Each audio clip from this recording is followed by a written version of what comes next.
Okie dokie. I am same day, Sunday, 22nd. I'm out here in the back marsh, and I am like way up inside the salt marsh. As a matter of fact, that is where I'm normally, right over there, is where I'm normally on the other side of in the Gallatin River, looking up towards Lake, which is a heck of a lot closer looking in person than it looks like on the screen. That's the new stakeout pole and the leash that comes with it. And this is the fish finder. It is a Lowrance Hook2 9TS, and off the side of it there is the triple shot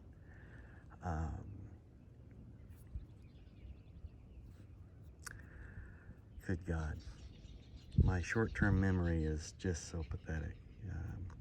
The sonar transducer.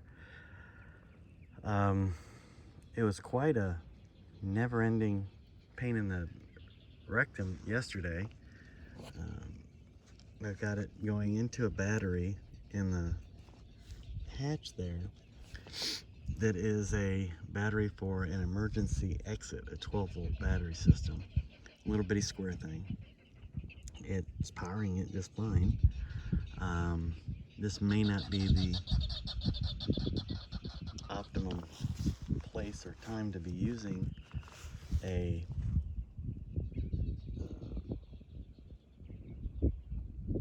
fish finder, but I wanted to see it. Yes, play with it, try it. Here's some of the issues.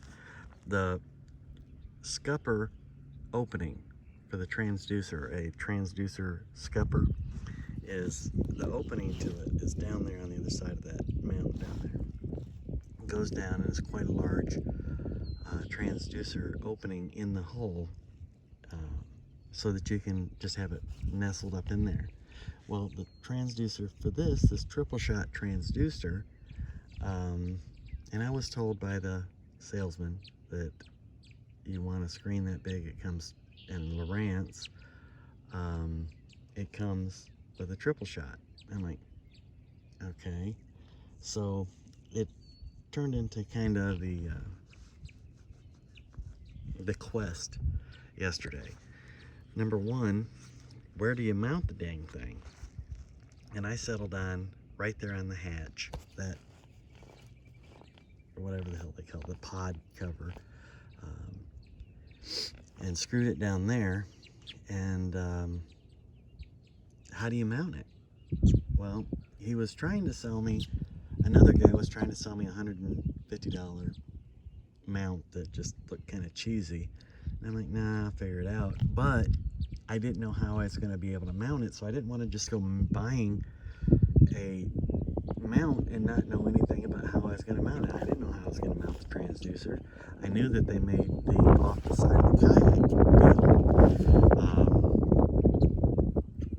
but I didn't know exactly how I was going to have to do it. Now, earlier, as I was paddling up in here, trying to decide, if I was ever going to figure out how to operate this fish finder or not, I heard the rumbling growl of an alligator, okay, which means that I'm intruding on his turf right now. I don't know where he's at. So, anyways, if this video just ends abruptly, hey, somebody might have gotten their wish. So anyways, we're in the middle of this insane overreach. I mean, coronavirus, social distancing, megla insanity. If you look at my Facebook page, you'll see the documentation. When I say this is insanity, this is insanity. They are destroying our economy using a report by the Imperial University, and that's the report that came from that told us that, get a flatten the curve and all that stuff. And there's a couple of things that are wrong with that theory. Number one, we don't know when it came to the United States. So if you don't know when it came to the United States, how do you know if you're getting ahead of the curve or flattening the curve? You have to have patient zero, or you have to have a timeline so that you can actually flatten the curve. The second thing that they're using for modeling, and I just couldn't understand it, was the death rate in Italy. Okay, now on my Facebook page, I put on there, and I posted several times, I'm a big fan of Steve Dace. He's a question everything guy. I question everything. There's some people that you could ask that I question everything repeatedly. But until I wrap my mind around it, I will ask questions and I will not apologize.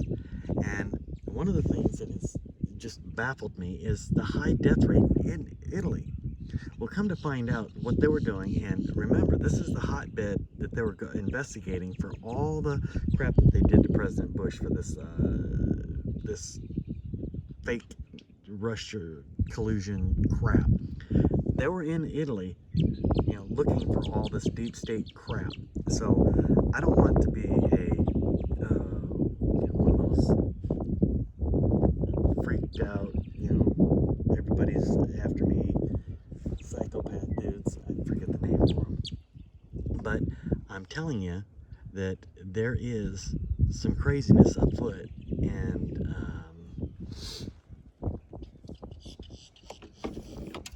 so, hold on a second. I think there's a fish over here.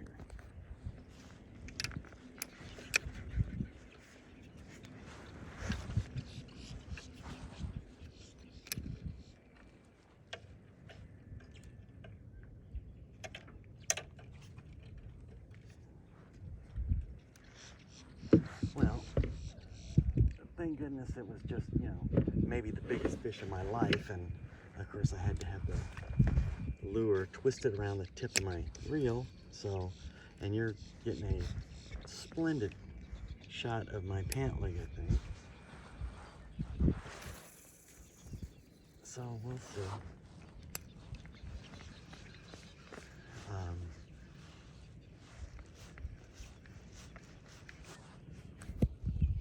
It's right back in there.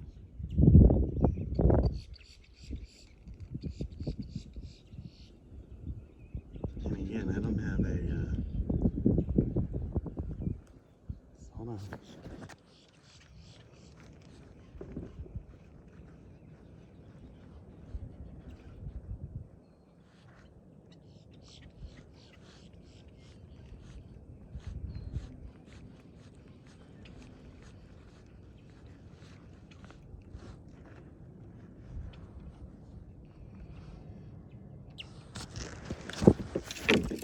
Okay, sorry about that. There was something right, let me see, right in there. Right in there.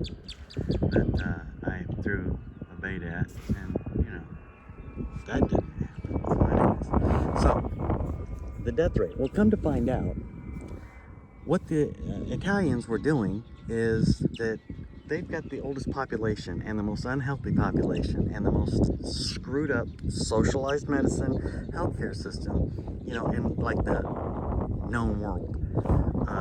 So what they were doing is somebody showed the signs, because they had the test kits, the same test kits that we had determined months ago that were giving false positives and were unreliable. That's what they were using to admit people into a hospital. So if you had shown any signs, you got this test, it may or may not have been real, most of the time not, you're admitted under potentially a coronavirus.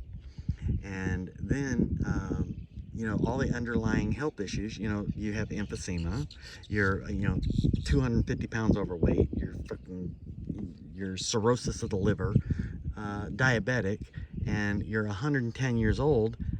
All of a sudden you die, but because they had coronavirus on the chart, it was counted as a death from coronavirus. Now, the death rate just from old age, it's like the old age just stopped causing death. while all these numbers for coronavirus were going up.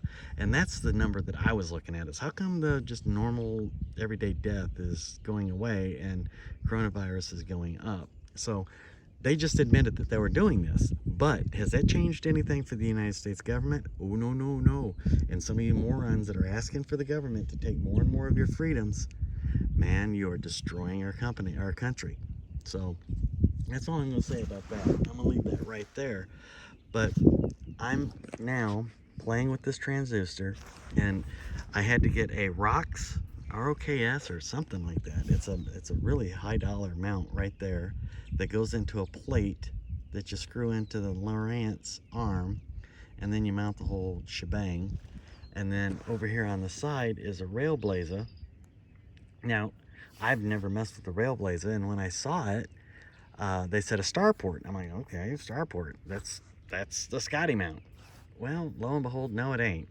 Not only no, but hell no, it ain't. So, for me to get this thing to work, there's an adapter right there with the white ring. You push the white ring one way or the other, and either unlocks and locks it, and then you can slide that arm out that goes down to the transducer. Well, I was afraid that because it's a star mount going into a Scotty mount, and I just crammed it up in there, that it was eventually going to work itself loose, and I was driving down the road, whatever, and I didn't want to keep pushing it in, pulling out, pushing in, pulling it out. I wanted to mount it, so what I did is I drilled a hole right there. I don't know if you can see it. Let me zoom in there. Right there, and all the way through the Scotty mount down into through the star mount, and stubbed a white finishing nail for like paneling, yeah, with the ring shank nail, and shoved it in there, so it's not going to come out. And then I've now tied a string around the arm, the Railblazer arm, and I'm sitting back here talking all political while I'm fishing on the outside of the golf course. Now yesterday it was so crazy out here.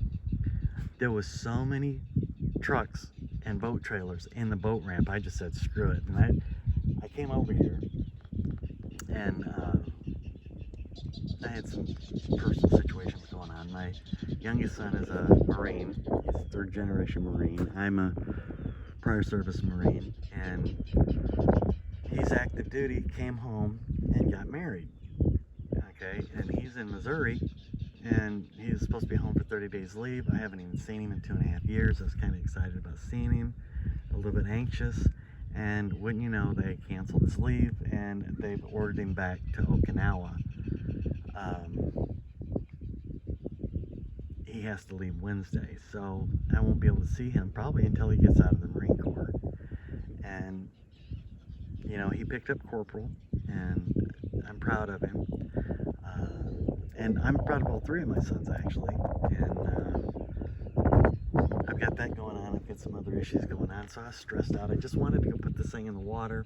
I had been seriously considering buying a Hobie P817, and you know, it's so much money for those things, and I was going to get like a boat loan or something like that, but because it only has a statement of origin instead of a title, nobody will loan you money for it.